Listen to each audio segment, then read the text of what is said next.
तमाम ग्रामवासियों को मैं प्रणाम करता हूं, आपको नमस्कार करता हूं। आदरणीय बुजुर्गों, माताओं, बहनों, किसान मजदूर भाइयों, नौजवान दोस्तों और प्यारे बच्चों,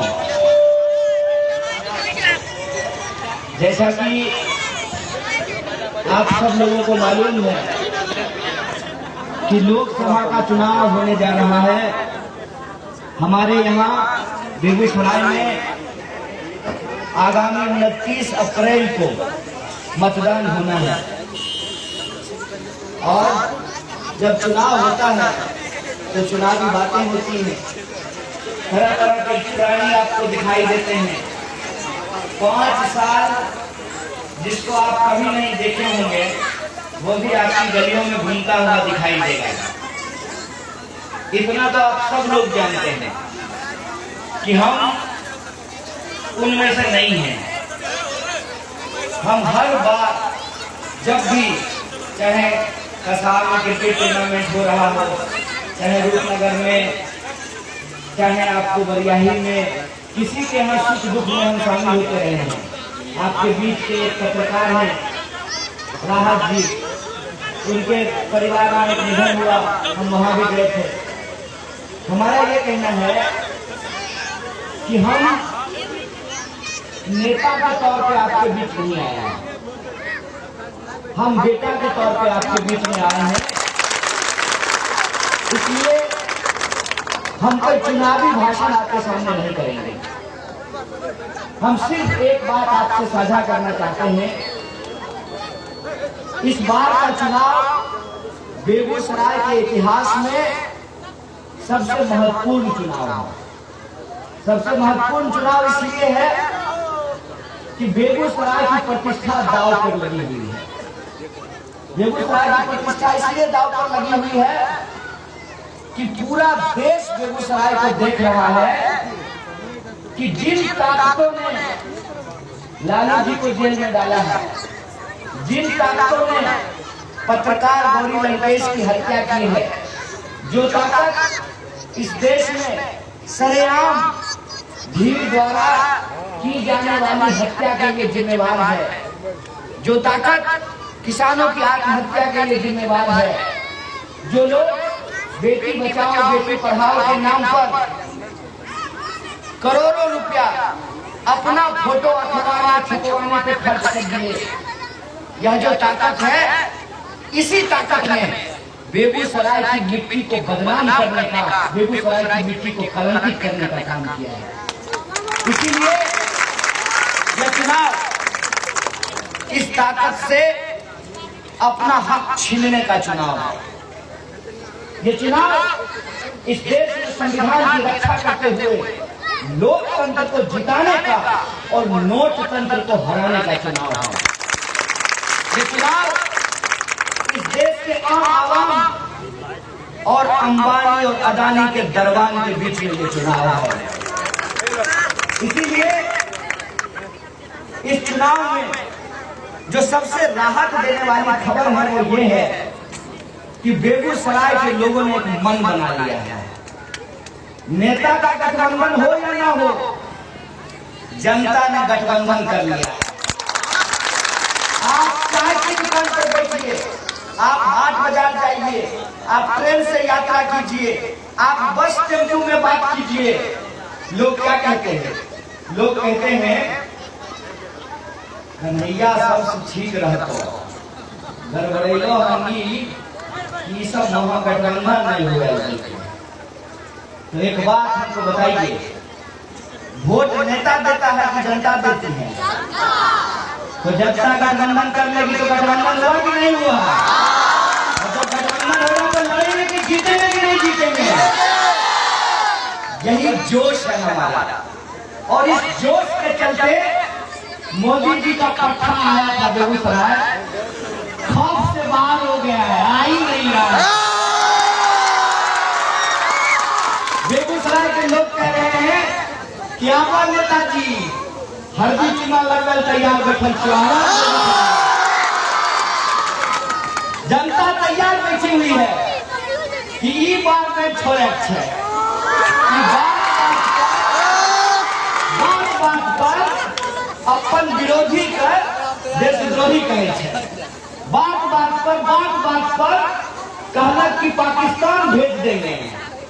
ऐसा लगे छे जना पाकिस्तान ही का ट्रेवल एजेंसी चले लगा। ये जहर उगलने वाली ताकतों को हमको परास्त करना है। और मैं इतने आत्मविश्वास से इसलिए बोल रहा हूं कि हमने आपके प्यार को प्राप्त किया है, हमने आपके साथ और सहयोग को प्राप्त किया है। मेरी माँ जो आंगनबाड़ी में काम करती है, जब मैं जेल में था, मेरी माँ जब आंसू बहा रही थी, तब बेगूसराय के लोगों ने कहा, बेगूसराय के लोगों ने मेरी माँ का आंसू पोंछते हुए कहा कि आप चिंता मत कीजिए, वो सिर्फ आपका बेटा नहीं है, बेगूसराय का बेटा है। हमको इस मिट्टी पर भरोसा है, हमको अपने संस्कार पर, अपने नमक पर, अपनी परवरिश पर भरोसा है कि हमारा बेटा कुछ भी हो सकता है, लेकिन देश के साथ गद्दारी नहीं कर सकता है। और ये जो बेगूसराय के लोगों का आत्मविश्वास है, उस आत्मविश्वास में जब मैं जेल से निकलकर निकला तो मुझे हिम्मत दी। जब मुझे ये पता चला कि पूरे देश में कोई हमारे साथ खड़ा होने के लिए जब तैयार नहीं था, तो बेगूसराय के लोग खड़ा थे और कहा कि कोई आपके घर पे नहीं पहुंचेगा, कोई अपराध आपके खतरे के घर पे ढेला नहीं फेंकेगा। बेगूसराय के लोगों ने जो साथ दिया है, अब हमारी बारी है।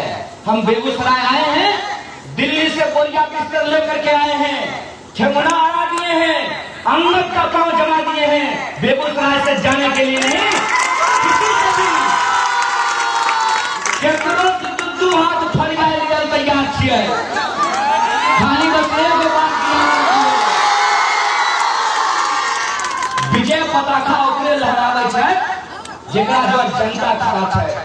हमारे नारा लगवे छिए, अरे कितने बाजू कितने सर गिरे दुश्मन ध्यान से। ये बेगूसराय की जनता है, बेगूसराय की जनता का स्वाभिमान का सवाल है। बेगूसराय की जनता जीतेगी और बेगूसराय को बदनाम करने वाली ताकतों को परास्त करेगी, ये हमारा भरोसा है। इसी आत्मविश्वास से हम कहते हैं कि मन में कोई संदेह नहीं पैदा कीजिए, सबका बदला लिया जाएगा। सामाजिक न्याय के नेता को जेल में डालने का, रोहित वेमुला को आत्महत्या करने के लिए, दिवस करने के लिए, नजीब को गायब करने के लिए, इस देश में आम आवाम के हक अधिकार को छीनने के लिए और वादा करके वादा खिलाफी करने के लिए, इन तमाम लोगों से हम लोग बदला लेंगे। और हमको पूरा भरोसा है कि जब जनता एकजुट हो जाती है तो जनता हर लड़ाई को जीत जाती है। और भारत का इतिहास हमको बताता है कि जब हम एकजुट हुए तो हमने अंग्रेजों को हराया था। अंग्रेज के हड्डी चुनना लगे लिया, अब ये अंग्रेज के चापलूस का हड्डी चुनना लगा गाड़ी से बात इस बार बांटने वाली इस संस्कृति को हम हराएंगे और आम आवाम की आवाज को अपना समर्थन देकर के लोकतंत्र को बचाएंगे, संविधान को बचाएंगे। इसी भरोसा और अपील के साथ मैं अपनी बात को खत्म करता हूं कि जब हम एकजुट होकर के लड़ने के लिए तैयार हैं, हमारी जीत को कोई बदल नहीं सकता है। और हमारी जीत किसी ताकतवर या पूंजीपति की जीत नहीं होगी। साधारण लोग जो मेहनत मजदूरी करते हैं, ठेला रिक्शा चलाते हैं, खेतों में काम करते हैं, ये उसकी जीत होगी। ये जीत होगी कि इस देश में सरकारी विद्यालय ठीक से कैसे काम करेंगे। ये जीत उस बात की होगी कि हमारा अस्पताल ठीक से काम कैसे करेगा। ये जीत उस बात की होगी कि किसानों को उनके फसल का दाम कैसे मिलेगा। ये जीत इस बात की होगी कि धुइयां खाइए थर्मल काम में छाए फाँकिए हम और नौकरी लग जेबो तो मैं हुआ वाला ये नहीं होगा। इसीलिए हमारी जो आवाज है वो आपकी आवाज है। और मैं आपसे अपील करता हूं कि ये मत महसूस कीजिए कि मैं उम्मीदवार हूं। मैं कहता हूं चोर की इस चौकीदारी के खिलाफ बेगूसराय की 30 लाख जनता ने अपनी उम्मीदवारी तय कर ली है। इसीलिए जब वो कहते हैं चोर को बचाने के लिए कि मैं भी चौकीदार, तो आप ईमानदारी और इंसानियत के लिए कहिए कि मैं भी उम्मीदवार और आप सब उम्मीदवार हैं और आप तमाम लोगों को मिलकर इस लड़ाई को लड़ना पड़ेगा। और हम भरोसा करते हैं कि जिस तरीके से माताओं बहनों का, बुजुर्गों का, नौजवान साथियों का और इस देश की मेहनत कश जनता का, बेगूसराय के आम आवाम का सहयोग मिला है, यह लड़ाई हम निश्चित तौर पर जीतेंगे। इन्हीं शब्दों के साथ आपकी बात को खत्म करता हूँ। शुक्रिया। इंकलाब जिंदाबाद। हमारी